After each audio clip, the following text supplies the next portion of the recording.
I think this is fake. You can't say that. I can say that. Wrestling's not fake! It's still real to me, damn it! The unscripted, uncensored, loose cannon of commentary. This ain't WCW. This ain't Monday Night Raw. This ain't SmackDown. This ain't even WWE. Do I have everybody's attention now? The recognized symbol of excellence in sports entertainment. You're listening to Marks on Commentary. Hey, everybody. Welcome to the second, third, fourth 2-year hiatus return that we've done. I think we've done a whopping 4 podcasts in the last 5 years. It's impressive. It's very impressive. The extensive catalog of Markism. Now, I have to ask you, just completely out of the blue, do we still have our one super fan, Michael Sears? Is he still? He may be. I think I follow him on Instagram somewhere. He's probably like 47 now. He was such a sweet kid, and I remember like I was having a conversation with him. He was like, "Yeah, I'm 16." I'm like, "Why are you wasting your time for this show?" He was a nice kid, though. He's a nice kid. You're like, "Oh, I bought all the t-shirts." I'm like, "I didn't even buy all our t-shirts." I couldn't afford our shirts. I think Jason had to like front me some of the shirts. I'm like, God, I work full time. I can't even afford our shirts. They are still available, by the way. No, they're not. Yeah, they are. It's funny. Like, I think it was like a year and a half ago, Pro Wrestling Tees sent me like a notice like, "Hey, it's been a while since you've had any activity on this. Do you want us to take those down?" And I'm like, "Why? Why would I?" Yes, please take down free advertisement for the show we don't do anymore. Well, now, because I'm getting the ring rust off, so to speak, with the podcasting stuff that I haven't done in a while, this would be an excellent segue into something you pitched to me, which was you had compiled like, all right, like let's do a thing. Let's talk about the greatest wrestling T-shirts that span. What was it, 4 or 5 decades? Yeah, let's jump into greatest 80s shirt, 90s shirt, 2000s, 2010s. Like, it could be your favorite, one that doesn't get enough love, whatever.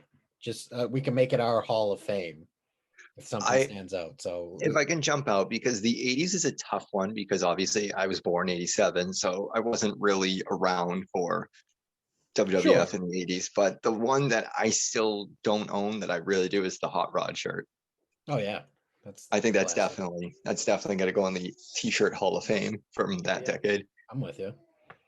That gets the love. Well, I mean, you're the hardcore fan, man. Like, going back, I mean, you've got to have like, and I know Sean, because I don't know if he has any 80s issues, but I remember back in middle and high school, this kid had a fucking box of WWF magazines. I mean, just to thumb through those and see like when they used to have those little catalogs. Is there anything either of you have that like jump out from specifically from this era that you're just like, that is the shirt? I mean, for 80s, I really can't think of a specific shirt that I would have been like, hell yeah, that's what I'd wear. But only because, I mean, I don't really remember much 80s wise for like attire or anything other than seeing, like throwback photos now and all that stuff. So there wouldn't really have been anything that I would consider, the end all be all shirt. I mean, you got the Hulkamania stuff, but let's not get into that. Then you get the Macho Man thing. Well, to Sean's point though, I think, which is funny, was that something they more or less pushed in the 90s? Because to wear your shirt out to the ring when you're cutting promos and stuff seems very normal now, but I feel like they didn't do that back in the 80s. Like, the only people that wore their shirts was like obviously Roddy Piper and Hulk Hogan. Like, to your knowledge, I don't remember Ultimate Warrior ever like sporting his own merch for promos or anything like that. Not until like 96. Except for that time he wore his own. Oh wait, no, that happened in the 90s, didn't it? When he wore. I was gonna say when he came out with the black makeup on in 96. It was 96 when he confronted Jerry Lawler, who made the portrait for him for the comic book. But he did wear his like chalk line jacket when he had like the Papa Shango blood coming down from his face. I don't know if you remember that one. So would you say then that like probably 80s, it was probably, I mean, like, I mean, they all had shirts in the catalogs, but there was like no real like definitive, like everybody owned, unless you're Hulk Hogan. I feel like the Hulkamania is like standard issue, probably followed by Roddy Piper's Hot Rod shirt, maybe in a third place Macho Man's. Yeah, because the Macho Man one, they still sell to this day. Oh, That's yeah. still pretty That's popular. that's in my closet. I think 90s will probably be more fun because I'll just sit here sure. and just stare daggers through both of you, because I know, Jason, to date, you still own a shirt that if you were a close enough neighbor, I would probably break into your house for it because I love the shirt so much. But the Road Dogg shirt. Oh yeah, that was great.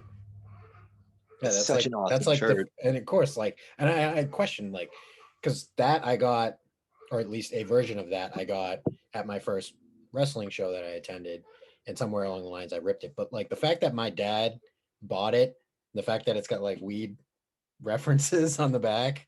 All right, so before I let Sean answer, totally random ass story. You used to sit like 3 desks in front of me in Mrs. Coughlin. You remember Mrs. Coughlin? Oh yeah. Yeah, we were in math class, 6th grade, Mrs. Coughlin, and you used to sit like 3 desks in front of me. I remember you gave me shit because I came in and I bought a Stone Cold shirt from Square One Mall, and I didn't know that it had like a battery pack and made noises or sound effect.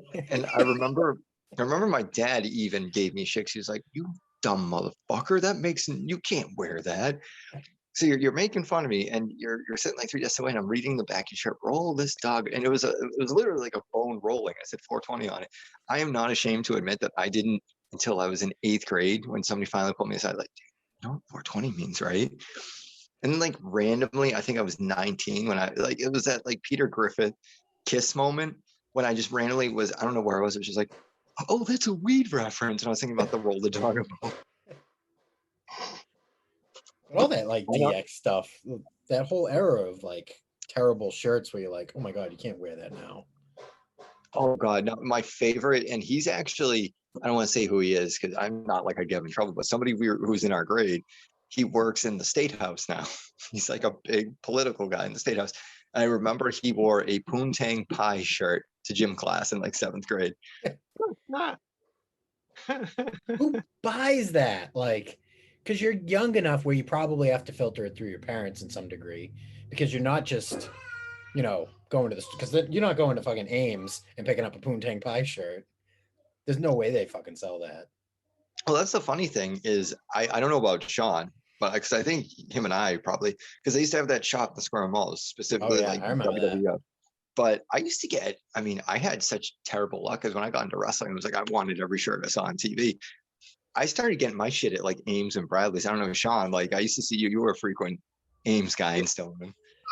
Yeah, I think there was only like maybe under a handful that I actually got from the Shop Zone, but most of the time it was like Ames, Kmart. That's where I found them. Yeah, so like I had the factory issued Stone Cold University shirt from Ames. I had like, I don't know if you guys remember the DX poster. They must have taken the photo like the night they formed, but it was that famous DX. I had that in the form of a shirt. And I remember I own it now, which is horrible because with cancel culture and everything else, I always look at my DX jersey and go, where am I ever going to fucking wear that? I have buyer's remorse. During pandemic, I got itchy for a lot of shit, and I bought that. And I'm like, I can't wear this anywhere. Maybe to a WWE event, but even then, it's like, well, because you're 34 years old, you shouldn't be walking around with a shirt that says "suck it" on it. Well, I was laughing because even today, I went to go pick up my oldest from school. I'm going through my closet looking for a shirt, and I'm like, yeah, and I put it on. I'm like, are you out of your fucking mind? You show up at a Montessori school wearing a "Suck It" 69 shirt. So didn't they like for the U put like an asterisk like when we were younger? Because the one I have, it says full on "Suck It." Like I'm always like, well, no, I swear it had an asterisk. So at least you could be like, no, it's "Sack It" or "Sack It." So I don't know if DX members come to the ring playing hacky sack. Well, some way to play it off to a teacher if you were in school or something like that. Like I had that. That was my official WWF shirt. I got it at Newbury Comics. I had the Degeneration X logo, the classic one with the 2 words "suck it" on the back. I'm surprised to this day that not one teacher. I remember this guy Joe, Sean and Jay both know. I don't want to finish the name, but I remember like he was reading. It's like, what's "sack it" mean?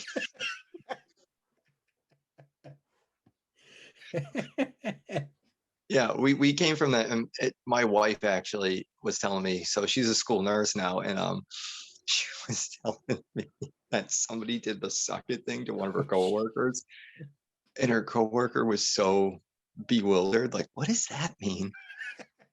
Oh wow. And it was like my wife had to literally explain, like, Degeneration X, suck it, like, suck my D. Do you not get it?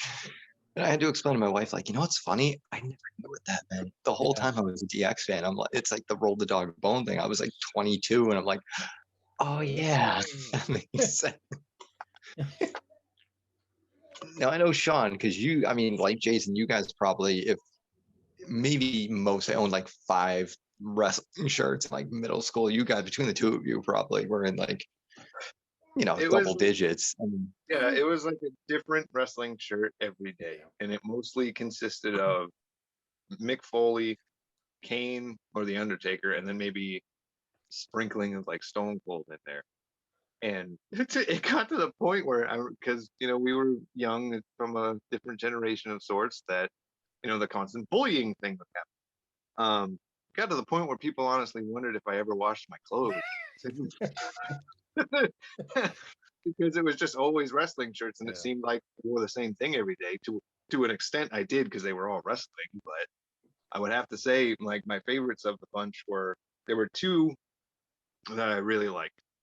There was an Undertaker, it was around the time that his comic book came out, and it was like literally top to bottom one of the illustrations from the comic book where he's in hell and he's sitting on the throne and all that, and it has the Undertaker logo underneath him.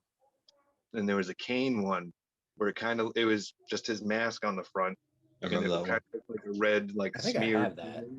and his eyeball there. And on the back it said like Kane Tortured Soul or something like that. And when you were mentioning one of those shirts that makes sounds, I remember I got one like that from Bradley's. It had like several of the wrestlers in like, squares on the front. It had like Rock, Mankind, Undertaker, Kane, Stone Cold, and I think Triple H. But on the bottom, where like there was text or whatever, you could feel that there were buttons behind the cloth. And when you would press it, it would make sounds. I don't remember what the sounds were, but I do remember that shirt. Yeah. Now, and now all I wear is like horror movie shirts, and then what I'm wearing today.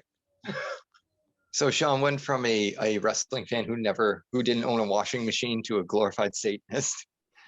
Basically. Goddamn Satan worshiper. I bet he's a liberal. Of the shirts we didn't own, though, is there one specific one from the 90s that all of us like? Because there was a period when I actually worked, and I wasn't a stay-at-home parent. I made okay money, where like it was just one of those things where you'd be up, maybe having a couple, and you're online, you're just like, I've wanted that shirt since I was in 7th grade. I'm buying it. Obviously, there's restraint now that I have children, but there's still certainly eBay moments where I'm just like, yeah. I mean, is there one from the 90s that you guys have of that, or one that you're just like, fuck, I can't find it, no matter how hard? For me, it's the Dudley Boy shirt, like the tie-dye Dudley shirt. Like I've thought about just trying to make one myself, just because it's such a rare thing, and they go for high money now. What are you doing to your child right now? He's watching CoComelon and yelling in the living room. I ended up buying mine specifically when the 3 of us got together for that WrestleMania. So. Oh, is that the Dude Love one? Nice. The Dude Love shirt. Oh, I had that. I had a Cactus Jack shirt at one point too. I totally forgot I had that one.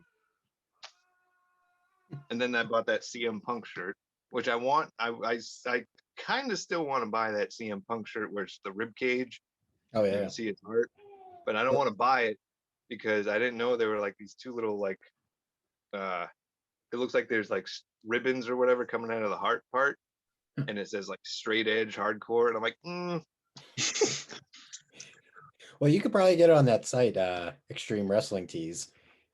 Oh, it's a great site. It's a great site, but there's some questionable shit on there. I'm like, there's no way this is fucking legal still. Like, I feel like he's reprinting stuff too. It's funny you say that, because I got my so the most coveted one I always wanted was the Austin 316 Blood from a Stone shirt.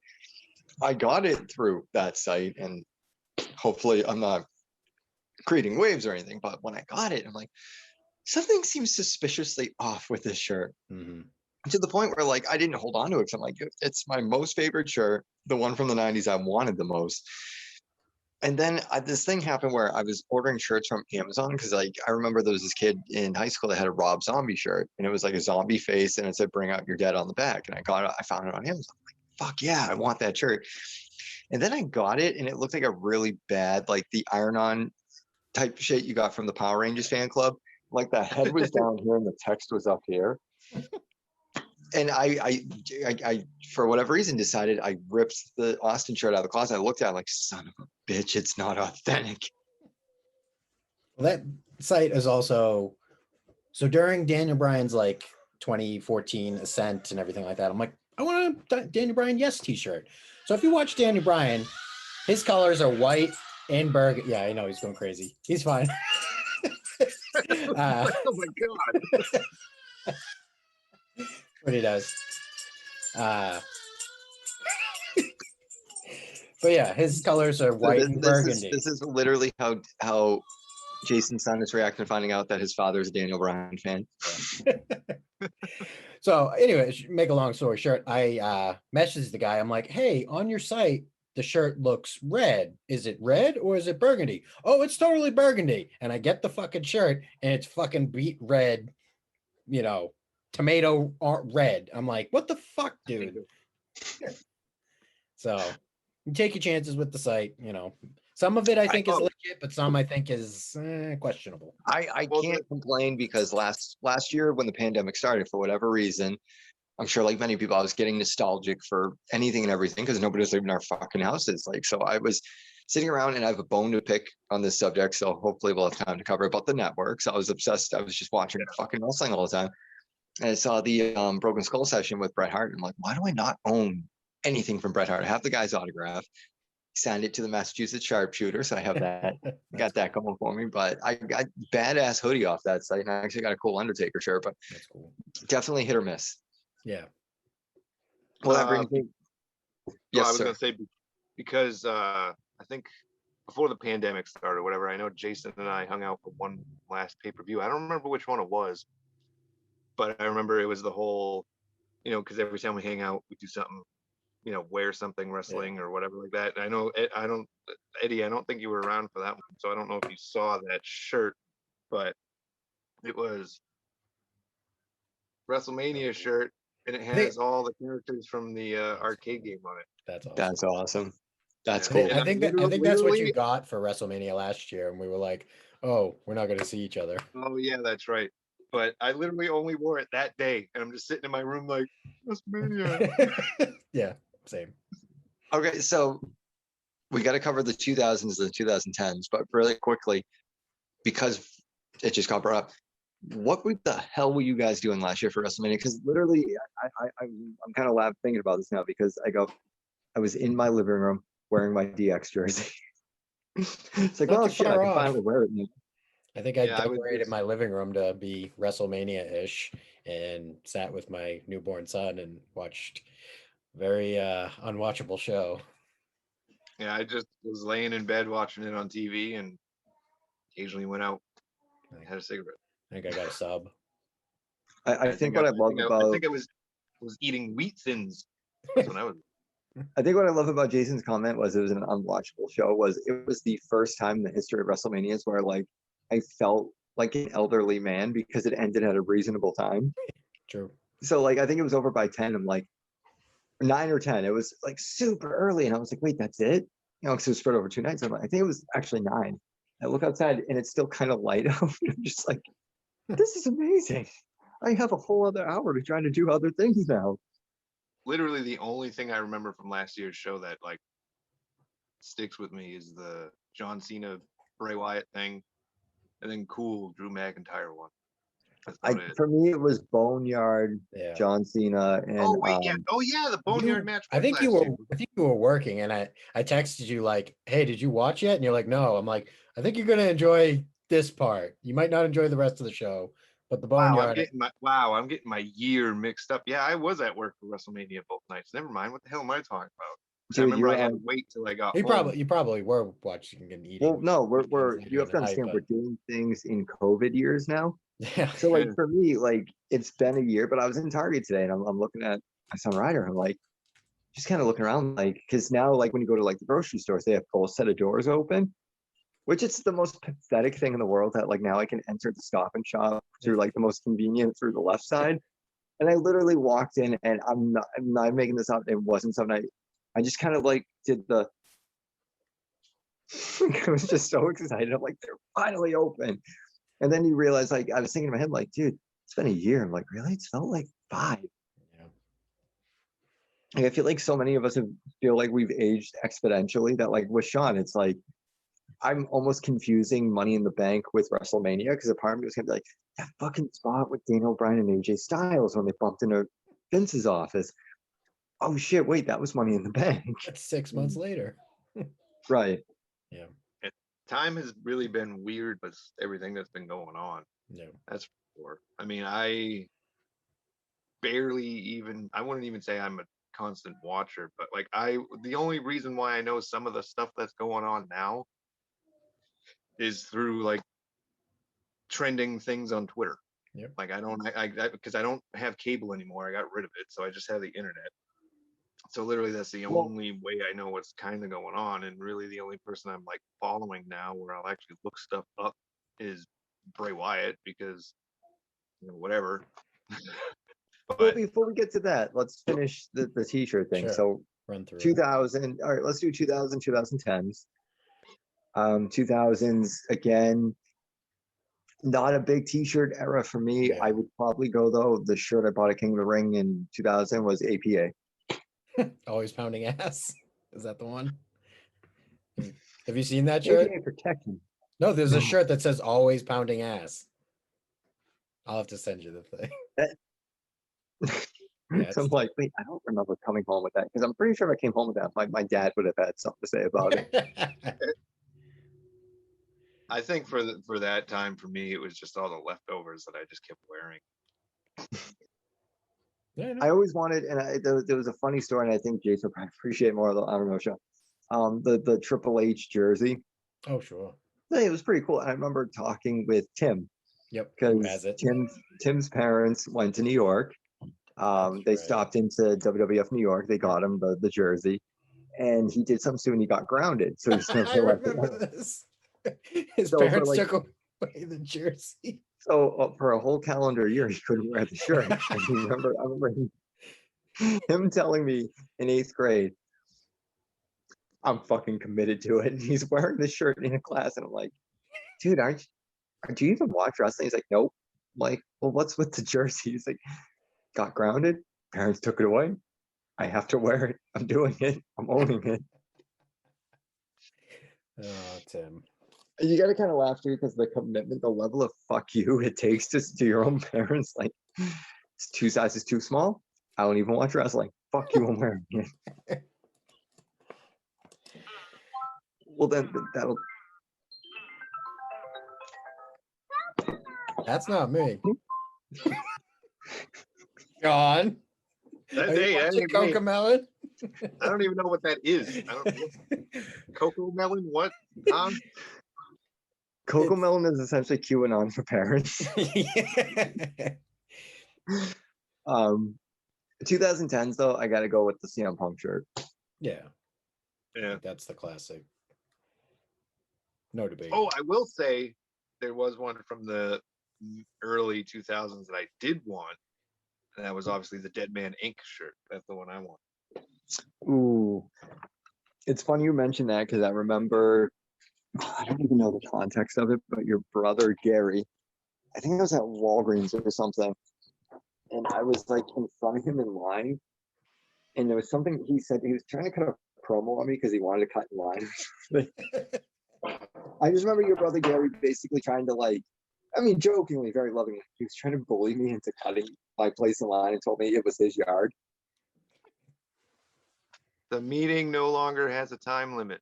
Hey, thank you. Thanks, Zoom. But I'm assuming that means it's still Yeah, just going. Yeah, it's Oh. just going. All right, Mr. Jason. So we'll continue your thought, Sean. I didn't have one. I was listening to you talk, and then the pop-up screen came up saying there was no more time limit. And you was talking about something about Gary letting you cut in line. It's Were you listening? his yard or your I yard. was listening, and then the sign popped up and your audio cut out. It's fine. It's fine. All right, Jason. No, that was next literally topic. the last thing I heard. That was literally the last thing I heard because then the audio cut out. All right. Well, speaking of collection things, you and I earlier, Eddie, were talking about, figures and stuff like that. I guess they just dropped a bunch of news and information about stuff that's coming out.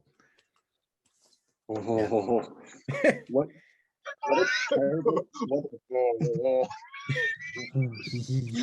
I turned into Robin Williams circa Morgan Mindy when I get excited. Oh my God. Oh shit. I hate John. It's been a while. Next time I don't want. Oh my God, the figures are holy shit. Yeah. What a time to be a stay-at-home parent, not have fucking income. God, I mean, I don't know if Sean, I don't know if you saw the announcement with all the new figures that are coming out. I don't even know if either of you would like collect it. I don't know why. I just think they're so we're so far, ahead of our time in terms of, like, as you mentioned, the retro figures we grew up with, and then like the Jack specific stuff. Well, the new, they're just so fucking great, and it's so corny, but like I actually love seeing like the figure photography that people do on Instagram. It's cool shit. But there was a real, like, the Vader one we talked about, Yep. which I watched the announcement and immediately went on Target and like, all sold out. That sucks. You'll get another chance, I'm sure. Well, Vader's like the white whale to me, because when they had a previous Vader figure that goes, I swear it goes to like $300 on eBay now, which you guys can make fun of me for my figure collecting. That shit's gonna put my kids through college. I get it, but to me, like, I'm in on the WB retro line just because it's so limited. Like, I don't want like I don't need every piece of gear and form. I kind of like the limited collectability of it. Like, there's 4 that come out every 6 months. I can do that. You know what I mean? But the fact that there's like 20 elite figures that come out every other week, it's too much. Like, Well, the thing that's funny you say that though is, unless you get them online, unless you get specific ones online, they are so freaking hard to track down in store. Oh, sure. Like, I'm still kicking myself. I was at a Target in Stoneham years ago, and they had the Billy Gunn and the Road Dog. I think it was like the Hall of Champions, whatever. And they were on clearance for like $10 each. And for whatever reason, I was just like, I got a kid now, man. How are you going to rationalize to your wife you just dropped $20 on toys that you're never going to open? And of course, now you go into any comic book store and they're going for like at least $80 a pop now. And it's just like, fuck, why didn't I grab them? That's why I put on Instagram, I got the Rock Triple H thing, because I'm like, I've seen this twice in store now, once at Target and then once at Walmart. I'm just like, I'm just getting it because I just, it's a nostalgic thing. I don't buy, the only really recent figure I have is Finn. From, what was it, SummerSlam when he won the Universal title. It was like he was the first Universal champion, but otherwise, like, it's all 90s, 80s stuff. Like, I'm not ashamed to admit that I did drop $50 on a Doink action figure. That's awesome. And I mean, I may have spent a little bit on a Bam Bam Bigelow, which they did show today that they have the ECW Bam Bam, which looks fantastic. That's awesome. And Yokozuna with the blue striped trunks. I got that one. Oh, wow. Well, that one was cool because it came with the 2 title tag belts. That's cool. So, yeah, I can't explain it. It's I was a trading card guy growing up, so just, you guys collect. I mean, I'm looking at fucking Sean's museum behind him. Yeah, and there's still stuff over that way. That's crazy. Like, I'm literally just staring at this Jason cutout stand-up that I remember seeing at the Newbury Comics in Harvard Square, and asking myself, if I buy that, how the fuck am I getting it home on the train? Yeah, all my books and vinyl records and shit are that way. And See, Yeah, all my shit. I actually have to hide my shit now because I have a nephew who came to my son's very COVID friendly small affair last summer, but came to my youngest son's first birthday, and I knew right away. He comes up, he's like, "Uncle Eddie, can I look at your action figures? I swear I won't touch them." I'm like, "You little bastard! Nobody's touching, nobody's looking at my figures but me." I even had my oldest son found them in my closet. He's like, "Can I just look at?" No. This is paying for your first car. This is paying for your college. And over that way, I got horror figures just hanging up on the I walls. was gonna ask, did you subscribe to Peacock yet, or? Yeah, and I hate it. Oh, I think you and I can agree on this, that we're kind of flip-flop WWE fans in recent years. I mean, as kids, we loved it, but way to fucking alienate your fan base. Like, you sell your library to NBC, and like, it sucks to navigate. The fact that they're fucking going back and they're doctoring, like, all the, like, I to a certain extent I get it, but it's just like, so I had literally WWE's entire vault at my disposal for like the last however many years, 4 or 5 years. And now it's like, I'm like, I was looking because I read a thing about Renegade. Do you remember Renegade from WCW? Not really.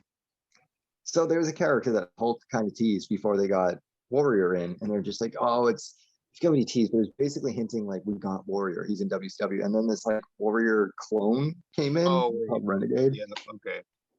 Yeah. And I don't know why, but I have like an affinity for reading like tragic, horrible like wrestler stories of like wrestlers that just like, they just bottom out and they're just done. But like, I'm like, I kind of want to see this Renegade character. Couldn't fucking find it anywhere because like they have like 6 WCW shows up. Yeah. Then like I was going through some of the episodes earlier today because I heard a bunch of stuff was cut out, and I was talking to someone about it because they asked me about it, and I went back because they thought one of their favorite promos in the world was cut out of the Peacock version, but nope. Pillman 9mm is still on Peacock. I mean, obviously, like, you were one of the first people I know that had the network. Mm-hmm. You know, I jokingly refer to Sean as flip-floppers because like there are times where we love WWE, we love the program, we love the stories, we love wrestling. And there are times where you're just like, fuck, man, like I can't think of a company that hates its fans more than this company. Yeah. And the sale from the entire library, ECW, WCW, WWE, everything, to NBC, and now that they're going back, they're doctoring tapes, and like WWE Network was super easy to navigate. It was super easy to just like a video store, you walk right in, go down the aisle, like boom, this is what I want to watch right now. Like I'm having the hardest time finding stuff. Like I was telling Sean, like I read like the tragic downfall of Renegade from WCW, and I'm like, I don't remember that. I want to see like his introduction, the pseudo Ultimate Warrior, if you will. I'm like, they don't even fucking have, they don't have anything. Like all the Sunday night heats are gone. Yeah. And I joked on Instagram the other night because when I had read that, oh, NBC, they're going through and they're like censoring WWE content. I'm like, well, there goes my hope of ever seeing a Shotgun Saturday Night ever again. Yeah. And I know they said they were like trying to edit out all like racist related things, but I was watching an episode. I couldn't remember the year because I just kind of picked a random one because I thought I picked another one, but I picked a later year. But Charlie Haas coming out as Charlito, pretending to be Carlito, is still on the network. Now, this may be a sensitive subject, Jay, because I am friends, at least on Instagram, with your wife. And I know that your new wrestling name is Mr. Cancel Culture. So I'm curious, as the rebranded Jason Smith as Mr. Cancel Culture, yeah, what your thoughts are on, because I can be with certain things like Dr. Seuss and racism and all that. Like I look, I get that. I do. I completely, and I'm on board for it. I wasn't on board for them digitally removing cigarettes from people's mouths in the Grease re-release in theaters, or from Paul McCartney's hand on the Abbey Road cover.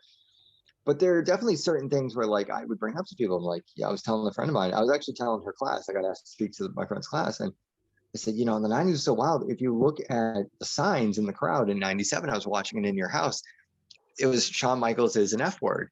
Like, holy shit, that got on TV. Like, that was so normalized. Like, stuff like that, I can understand. Like, okay, let's get rid of that. But like, is there kind of like a slippery slope here when it comes to attitude and just the content and kind of picking and choosing what's offensive and what isn't? And again, I 100%, I read what your wife wrote and I was laughing. So I'm like, Jason and I are pretty much going to start a stable soon. I don't know if I'll have as good a name as Mr. Cancel Culture, but Well, yeah, that all started when she was going through and telling me like, well, they canceled Dr. Seuss. And I'm like, oh no, that was the distributors electing to not sell those things anymore. And she was like, well, it's wrong. It's wrong. And I was like, can you name me the 5 books that were canceled? And she couldn't. So, but I'm not trying to get Jason heat in his marriage right now. no, we disagree on everything. So it's cool. The way the way I look at it with this whole editing stuff on Peacock or whatever, look, Peacock, it has their legal right to do it, but at the same time, oh boy, when it comes to like editing history, we should be at the point where not everybody has like a degree in being, sensitive. The way I look at it is we should be able to man up to our faults from our past, and if we learned from them, then that's all it should be. We should not be going back and taking today's sensibilities and changing where we've been, saying, oh, this is how it should have been, so let's change how things used to be. As long as you bring up such a great point, because it does beg the question, well, who gets to decide who is the moral barometer? Who has the moral high ground here to dictate, okay, well, Mae Young giving birth to a hand, or the Katie Vick storyline, or any of that stuff? Like, look, blackface, I understand. The whole skit with Triple H as the Croc and X-Pac and literally blackface, like, okay. Like, I kind of get that. But like, to a certain degree too, though, I mean, it's so difficult because I could sit here and say like, well, that's wrong. Okay, but going with that notion, like, where does it go from there? Like, how far deep down the rabbit hole are people going to have the moral high ground and say, well, like, all right, well, you're agreeing this is wrong, but what about this? Oh, that was fun entertainment. Was it though? Yeah. So it stinks. It's just one of those things. If it came down to it, like, instead of completely erasing certain segments, or like editing language or blah blah blah blah blah, they could have just kept the whole message that they had before all their shows on there. Well, Disney Plus does that. Yeah, Disney Plus had to do that because a lot of the older Disney cartoons, they had to have the disclaimer, like, a lot of this is racially insensitive, and we want to keep it in the form in which it was created to preserve its historical merit. But just so you know, if you're sensitive to this, it did exist back then. Unfortunately, it's not simpatico with the ethical, morality of today. That's kind of what I was getting at earlier. Is like, if we own up to how people were as a society in terms of like quote unquote entertainment, and say, hey, we know times have changed, we've learned a lot as the decades have passed, but as the way Disney Plus does it or whatever, like, shouldn't that, like, why try and pretend like certain things never happened? Because if you erase history in a way, then what people are getting up in arms about and learning from and becoming better people today, and if you're erasing it, it's kind of deleting the progress that people have made for a specific reason. You know what I mean? Well, with that being said, Sean, I do have 2 things I'd like to present to you guys, and then we can move on to the next topic. Now, the first and most important, what happens to Hulk Hogan? We coming for you, N-word. And the second being, does that mean that Chris Benoit will be digitally removed from all of his matches and replaced by the Brooklyn Brawler? The Hulk Hogan Booker T quote, I have no side on that whatsoever, because for obvious reasons, I think it was just one of those things where, like, I didn't even know what happened. So like, I think it was 2009 when I had to go on YouTube. I'm like, wait, what happens? And I saw it, and it was a whole interview with Booker T where he was just like, oh man, Oh man, and it was actually fun because you got to see like Booker T like kind of walk himself through the process of like, this is where I was at as a kid, and this is where I'm as a grown ass man. They're like, I hate the internet. Like, I hate it so much. And as for the Benoit thing, I think I forget where I saw it. Somebody pointed out that there used to be, because obviously now Peacock doesn't do the whole pick a chapter for what you're watching. I guess on the network there was one Raw where it said Kurt Angle discusses his upcoming match with his tag partner, and because in the scene it was Kurt Angle standing with Chris Benoit, the thumbnail for that segment is just somebody's blurry arm kind of half off camera. Ooh, that's interesting. Oh, okay. Because if you look at the descriptions for chapters, whenever it came to Benoit matches or whatever, it's like, say if it was like a Triple H versus Chris Benoit match, it would just say like Triple H in like in singles action, and wouldn't say who his opponent was. And that's what I found really interesting. But it's not like they're gonna be like, hey, remember that guy and what he did? Well, and I have no problem with, because that's in the television field, that's called metadata. So that's the stuff that like things are labeled, things are triggered. So your tags, anything you type in Chris Benoit, I have no problem with that being limited, because if you really want to know about Chris Benoit, you can watch it just as you as I have watching the shows. Yeah. It's still there, but like they're not like, you type in Chris Benoit doesn't come up. Maybe you want to see Chris Jericho, Chris Masters, Chris, whatever. It's, it's and just again, moving it from, you're not highlighting it. You're just, I don't know. That doesn't bother me. look, it's been a long time since I've done this particular podcast with you guys, and I don't want to be like that guy, but then like I hear Chris Jericho come up and I'm just like, oh boy. Yeah.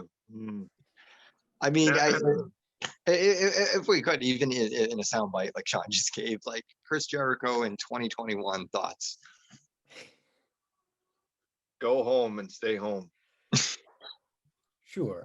I do look at it both ways. So yeah, he's said and done some bonehead shit, but he has also done some shit that's been really good for people. A lot of people discredit the fact that, I don't know, Brian Pillman's kid, he donated to. Anytime somebody dies, he donates to. So yes, he deserves shit for doing this related shit, but there are aspects to him which I go, okay. On the other hand, he's doing more in some instances than a lot of people are for anybody.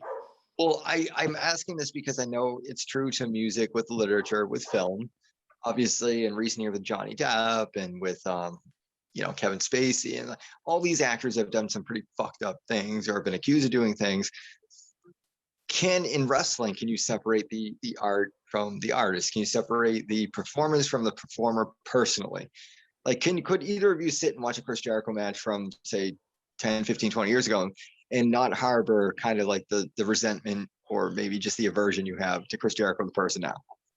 Well, I mean, look, I'm not a big fan of the guy who he is now.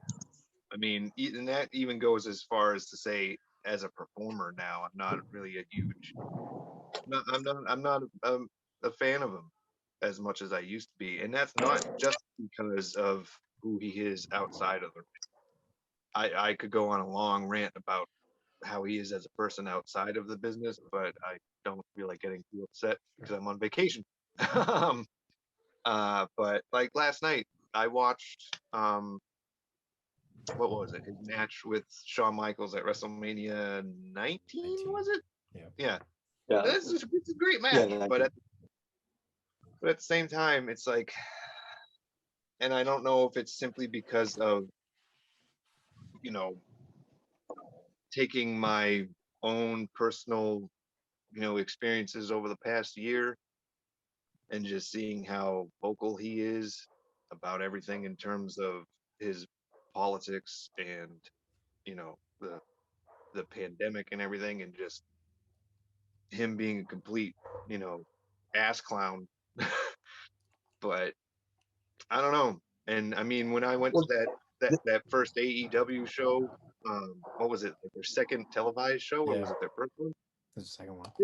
I was excited, to see him, all that stuff. But then as time has gone on, I don't know. I think it also is because I don't want to say, bring up kayfabe because that's a little ridiculous. But more now about the people outside of the ring than ever before. And there are some times where I think some people, not even just performers in wrestling or whatever, they I don't know if it's the mentality of, well, this is just how I am, whatever, but they kind of open their mouths about stuff that they really shouldn't. But that's also just them as who they are as human beings, that's just what their beliefs are, blah blah blah. But I don't know. And then when people disagree with them, it's just like, oh well, you're getting, ooh, tough guy blocked or whatever, I don't know. But I used to be a fan of Jericho. Now when he goes out of his way to, kind of, Yeah. I don't know. Well, not to bring up. I mean, obviously, Jason's probably sitting there being like, "Why did I ask Eddie to come? Why is he asking these questions?" And I just thought, given that we haven't done this in a while, it'd be interesting because with the pandemic and all that, it kind of is making us all kind of, I don't know, self-interrogate a little bit and kind of look at things in a different. I mean, obviously, Jason, you're a dad. You got another one on the way. I got two. So it's one of those things where, like, I personally, I just look at it like, wrestling means so much to me, and it's something I would love to share with my kids. And I've tried. Dylan, not a fan really, but it's just one of those things where it's like, I remember watching a pay-per-view with Dylan, and they had the schoolgirl battle royal, and I remember watching that. It was Taboo Tuesday, and I remember watching it being like, the fuck is this? And not even because society or whatever dictates like this is my moral compass now, but just as a 33-year-old man with children, you're just kind of like, oh, I can kind of see why my mom lost her shit when I bought the VHS of WrestleMania 15 and China's coming out in the spiked bikini, and Tori had like the sort of like see-through like cat, like, yeah. Anyway, I just figured it'd be worth picking brains about, but obviously, Jason, this being your show, not wanting to like veer the pitch, but obviously we're here because we want to talk about WrestleMania. So as kind of a bookends to the show, let's talk 2 nights of WrestleMania. Other matches you guys are looking forward to? Is there anything that stands out to you storyline wise? I mean, me personally, not being as avid as a wrestling fan either, and AEW, I did get to see the the Britt Baker match. Yeah, that was fucking phenomenal. They're great. And and really there was that, and then there was the Randy Orton Fiend stuff, which I was telling someone, like, it's so, and Sami Zayn, I think it's fucking hysterical. For me, it's Sami Zayn and Kevin Owens and the Fiend and Randy Orton, and we've already seen the Bray Wyatt Orton match, and it was kind of, the House of Horrors and the WrestleMania match, but there was something so bizarre and so cool about him emerging from under the ring with the new burnt look and all that. That's kind of where I'm at as a fan, is just like, it's cool. It's reminiscent of like early Mankind and, the Executioner and Buried Alive and Taker. I mean, other matches on either of these cards that you're looking forward to? Is it just kind of a, almost like it's WrestleMania, it's WWE, I'll watch just because I've been watching my whole life, even if I think the cards are both crap? Like, where do you guys stand with either of the 2 nights? I think night 2 is probably the stronger night, just looking at it from top to bottom. I don't know. I think the interest with the show is the fact that they're in front of actual people for the first time in well over a year. Like, that's where I'm at. Right. Like, I just want to be back into that live experience of having people and hearing the noise and seeing that spectacle in, an open stadium, which I saw 2 years ago at WrestleMania 35, and we really haven't seen that since then. Now, do you have a cardboard cutout of you waiting at this WrestleMania? I wish. I mean, Sean, where are you at? Because I know you and I are very similar in terms of we're ambivalent towards wrestling because we love it when it's great, when the storylines click and, everything seems to line up. And then when you go through like Vince trying to push Roman Reigns down our throats, obviously our guy Punk is gone. He's been gone. He's likely never coming back. So let's drop that. But just you know, the company itself kind of just alienating its fan with this Peacock deal and with just basically shit booking and just, and no, I love listening to Grilling JR, and I know JR would probably light my ass up if he heard me talking like, I'm not a smart mark, I'm not a booker, I'm not a creative genius. I just, I think that in terms of WrestleMania is supposed to be the event. And let's be honest, in WrestleMania history, there's maybe been like 3 or 4 really stacked, really great cards, and the rest is like you can cherry pick matches. Is this something, Sean, that you look at and you're like, that's a stacked card, or you just kind of like, I'll watch it because it's like muscle memory to me at this point? I'll watch. I'm wow, can't talk. It's mostly, hey, it's WrestleMania season. Let's fucking, let's go. But in terms of like matches that I'm like really, I can't even word it as really looking forward to. But one, I guess, that I have extreme interest in is the Fiend match, because literally he's really the only one that I have still held interest in, even though I don't really watch it anymore, simply because of the character and all that, and the creative freedom that Bray Wyatt has had. So, I mean, there's that. And, in terms of watching night 1 and night 2 and all that, night 2 looks to be the more interesting one. I think maybe the Kevin Owens Sami Zayn match too. That's on night 2, right? I believe so. Yeah, I believe so. Good. I also kind of think the Cesaro Seth match might just be like a sleeper. Like you won't see it coming, and it could actually be like, oh wow, that was actually really good. They put Cesaro in a good light this time. See, I didn't even know. Yeah, no, but exactly, that's a lot of this card. It's oh yeah, that's happening. Mhm. Like, and I mean, I watched the Hall of Fame the other night, but it was mostly background noise while I waited for the Kane thing to happen. Because I gotta say, I watched most of the Hall of Fame, and I gotta say, like, I agree with you, Jason. Not having a live crowd there really just, something's it's missing. tough. It doesn't jive. There's not those like human moments where they pause and they're hearing their name being chanted and they're taking it in. Like that's not there. Like the appreciation of the work, like it's just piped in, crowd noise, and that's not the same.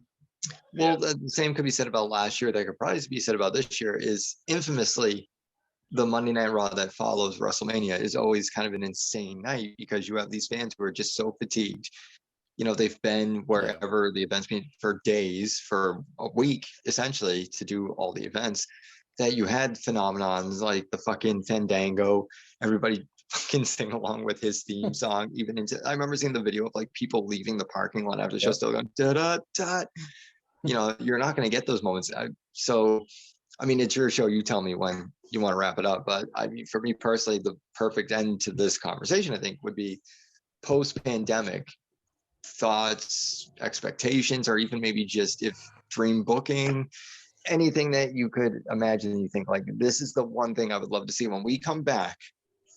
There's no normal, as Sean, him and I hashed that out, this time last year. Like, we're never going back to normal. Like, whatever the fuck we've been going through, when people are vaccinated, when we get through it, it's gonna feel normal. It's not gonna be normal. But in terms of a wrestling audience, or like those definitive like WWE, like holy shit, mark out moments, is there something that you can, you sit in pandemic, you're maybe you're doing some dream booking, maybe you're being like, it'd be cool if this guy came back, or like, I know, like I don't know if it was you or Sean, or I was talking to when Sean Kane was going, I was like, well, that makes perfect sense.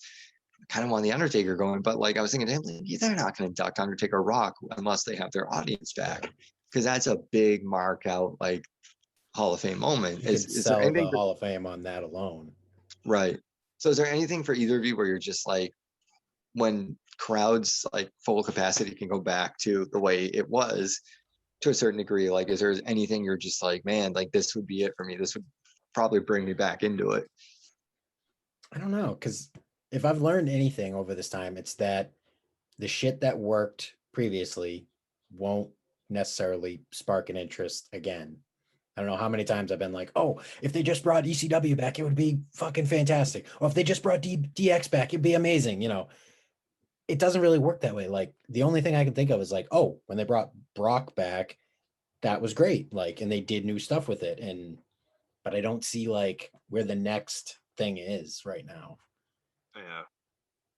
You know, Because I know there was only 2 moments that really kind of made me start watching again for a little bit, and then I stopped, and then something happened again, and then I stopped. Because I didn't even know it was a thing until it started popping up online, and it was when The Rock was announced as the host of WrestleMania that year. And, Yeah, that's one of the big ones that drew me back. Yeah, and like nobody knew until he showed up, and that audience reaction or whatever. When I heard that had happened, I watched the video and I'm like, oh my god! And then I started watching again. And the other one was the whole, proverbial CM Punk pipe bomb moment or whatever. And I hadn't been watching it for quite a while. And then when I saw that, I'm like, that all takes place in like a 6-month period too. Right. Yeah.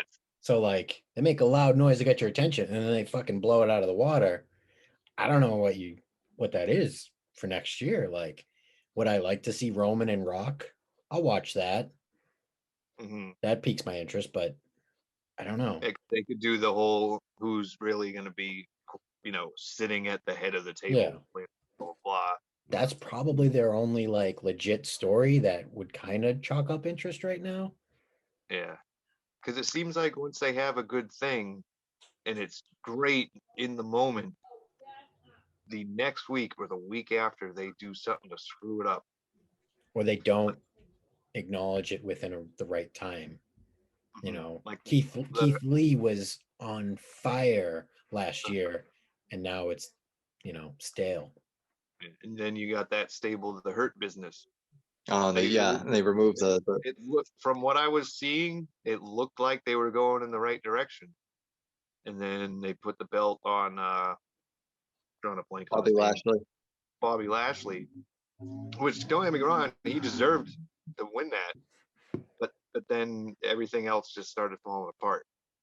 And then they split them up. It's like, what are you doing? And even that, though, was like hot shotted to be like, here's your WrestleMania match. Like, wait, like Drew was champion for a year, and it doesn't feel like it was connective and like, oh, I didn't even see it. They just made Bobby the champion. It felt like Vince was like, why don't we just make Bobby the champion and that'll be a WrestleMania match? Like, yeah, because then it makes the whole Drew McIntyre, he lost it to The Miz, right? Yeah. It makes that like, okay, why did we do that if The Miz is just going to lose it to Bobby Lashley? Like, what?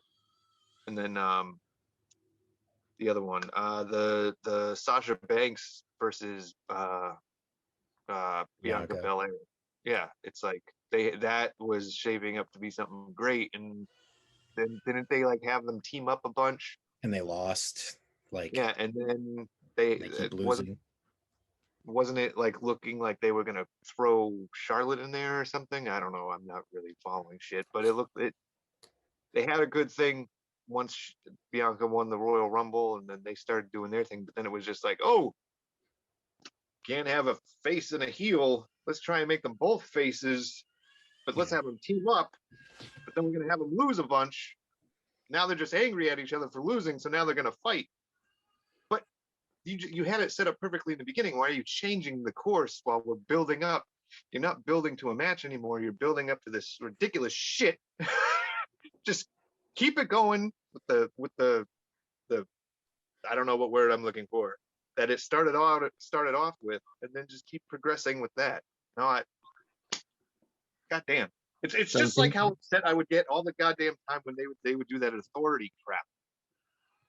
It's like they went out of their way to irritate their audience. Yeah, there's like no consistency with the program. But I mean, JR's mentioned it on his show that it's almost like they're dumbing down their audience and saying like, well, our audience can't handle like a 6-month program or a year-long program. Yeah.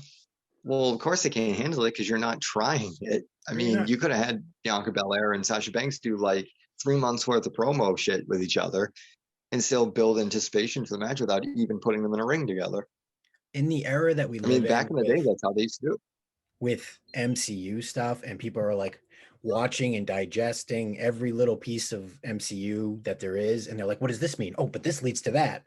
I want that for wrestling. Like, that doesn't exist. Like, you can not be a fan today and hop in and jump in, and that's great to some extent.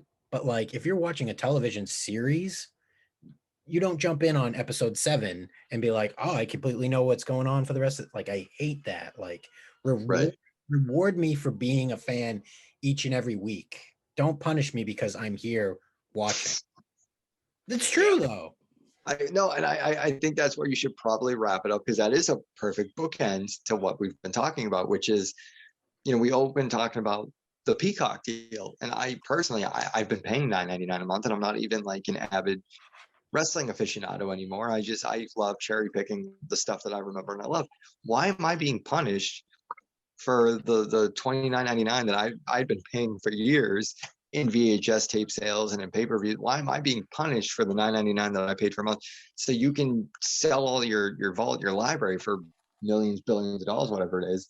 And now I can't even navigate the fucking thing. I'm watching WrestleMania 8, which is historically a horrible WrestleMania, because I'm just like, well, I kind of want to get into the spirit, because it was one of the first WrestleManias I ever saw as a kid. But like the WrestleMania, 8's good, 9 sucks. 9 is pretty awful, but you know what I mean? Like, yeah, I know. Why am I being punished for being a fan of your products? Yeah. And that's kind of when I bowed out, was just like, you're pummeling us with shitty storylines and just in the stuff that clicks and works. Like, I was on board with Miz as champion, and I was like excited, like he's gonna go to Mania as champ again, and maybe this time it'll be more legitimate. Or and resisting until it's so like worn out, and you're just like, yeah, now they're going that direction, but like, you missed the boat. Like, I wanted that 6 months ago. Right. So I don't know if you guys have any final thoughts. I know for me personally, it's just, I super bummed about Miz as a transitional champion. So sick of the too little too late, which you very perfectly stated. It's just, that's 100%. I was thinking that the other day, is I'm so sorry, or so sick of, too little too late, where if Punk signed with WWE tomorrow, I don't even think I'd give a shit, because I'd just be like, this is an opportunity you had 4 years ago. Yep. And now it means nothing to me. If Punk shows up in AEW or WWE, I think I would just kind of shrug and be like, you've built it to the point. Right. Maybe. But yeah. Sean, final thoughts? Not really. Elegantly put. All right, Jay? Yeah. I guess I will say this. People have a reason to be upset about things, and I understand that. Let's just yeah. And with that, I think we'll wrap things up. I didn't know what else to say. Shit. No. I'm with you. All right, that's gonna do it for this belated, long overdue episode of Mark's on Commentary. We'll see you in 4 years. So when we're all living on the moon. I love that Jason's keeping it real, and I'm fully expecting the next time we do this that like all of us will start graying and bitching about the same shit that we're bitching about today. Like, oh god damn it, they're still botching the shit out of the booking. I'll just replay the episode 1 from like several years ago and just be like, it all applies. Fucking Fandango. All right. Thanks for listening, and we'll talk to you next time.